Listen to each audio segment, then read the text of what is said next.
का जो मुद्दा है, जो बहस की जो टोन है, वो ये सेट कर रहे हैं और उनका कहा कि ये जो बगैर बताए अगर दौरा हो जाए तो हकीकत सामने आ जाए। जी आप कुछ बोलना चाह रहे थे, मैं आ नहीं पाया था आपके पास। मैं एक चीज पूछना चाहता हूं, जितने पैनलिस्ट खड़े हैं सिर्फ ये एक चीज बता दें कि इस देश को कितनी बार धर्म के नाम पर बेचेंगे, कितनी बार इस देश की जनता को बेचेंगे ये धर्म के नाम पर।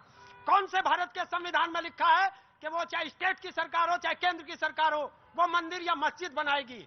अगर मंदिर बनाना है तो ये जनता अपने पैसे से बनाएगी, मस्जिद बनाना तो ये अपने पैसे से बनाएगी। पर ये लोग बता दें जितने पैनलिस्ट खड़े हैं कि ये कभी जनता के मुद्दे पर बात नहीं करेंगे, रोजगार पे बात नहीं करेंगे, शिक्षा पे बात नहीं करेंगे, स्वास्थ्य पे बात नहीं करेंगे। और आज मैं भारत के प्रधानमंत्री महोदय से एक सवाल पूछना चाहता हूं। 2013 में उन्होंने कहा था कि जिस देश का रुपया गिरता है, मैं पूछना चाहता हूं कि मैं शासन में रहा हूं कि ये रुपया इतनी जल्दी से गिरता कैसा है, उसका बदनसीब है। 1 मिनट प्रतीक जी, आज मैं भारत के प्रधानमंत्री से पूछना चाहता हूं, आज रुपया डॉलर के सबसे निचले स्तर पर चला गया, तो आज किसका नसीब है? प्रधानमंत्री जी आपका नसीब है या भारत? गजब है भाई, यही ताकत है इस मुल्क की। खड़े, क्या नाम है आपका? वही हरिंदर। लोग हरिंदर साहू के नाम से जानते हैं। अरे देश के नहीं, मैं यहाँ पूछ रहा था, देश में आप हैं तो बहुत लोकप्रिय, मैं बस यही पूछ रहा था। यही ताकत है हरिंदर जी, यहाँ से खड़े होते हो सीधे पूछते हो प्रधानमंत्री से, बड़ी अच्छी बात है और पूछना चाहिए, बिल्कुल पूछना चाहिए। ऑफकोर्स सवाल मुद्दा ये है, लेकिन बहस कहीं और है। मनीष जी, लोगों को दर्द यही है कि बात कहीं और होनी चाहिए, जब क्योंकि ये एक ऐसी बहस है जो जनता के बीच होती है, और जनता के जब बीच होती है तो बहस लगता है कभी कभी मुड़ गई।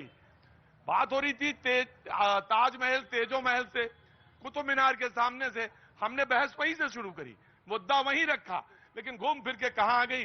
चारों खाने चित्त हो गई बहस। जी, चारों खाने चित्त हो गई बहस, क्योंकि हम जो लेके चले थे बहस वो तो आई नहीं, वो आएगी भी नहीं, क्योंकि जो परेशान है उसको तो वही दिख रहा है। जी मैं आया पहले बार। देखिए, मैं फिर कहना चाहता हूं कि जो नौजवानों की बात है, ये जब संविधान की बात करते हैं तो उत्तर प्रदेश में बीपीएड डिग्री धारक वो हाईकोर्ट की सिंगल बेंच से और डबल बेंच से अपना मुकदमा जीत गए। लेकिन ये भारतीय जनता पार्टी की सरकार जो नौजवानों के खिलाफ है, ये उस याचिका को सुप्रीम कोर्ट में चैलेंज कर देती है। लेकिन जब इनके मतलब का कोई केस आ जाता है तो उसको कहीं चैलेंज नहीं करते। लेकिन अगर रोजगार का, नौजवानों का कहीं मामला आ जाएगा तो ये उसको सुप्रीम कोर्ट में नौजवानों को। ज्ञान वापी पर अखिलेश जी क्या कहते हैं वो बात रखिए, ताजमहल पर अखिलेश जी क्या कहते हैं उस बात को बताइए, बाकी चीज का परिणाम आपको 12 तारीख को दिखाता। आगे बताइए। देखिए, देश के उत्तर प्रदेश के नौजवानों ने, महंगाई से परेशान जनता ने हमें 35% से 12 तारीख को हो गया। अभी ज्ञान वापी पर आइए, ताजमहल पर आइए, तेजो महल पर। तेजो महल शब्द याद करिए, तेजो महल शब्द बोलना नहीं आएगा। रोटी नहीं चाहिए, रोजगार नहीं चाहिए, ज्ञान वापी पे चर्चा करना चाहते हैं, ये ताजमहल पे करना चाहते हैं।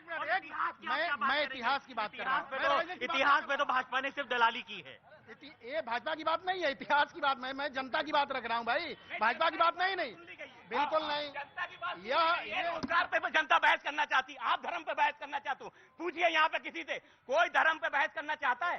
सब रोजगार पे बात करना।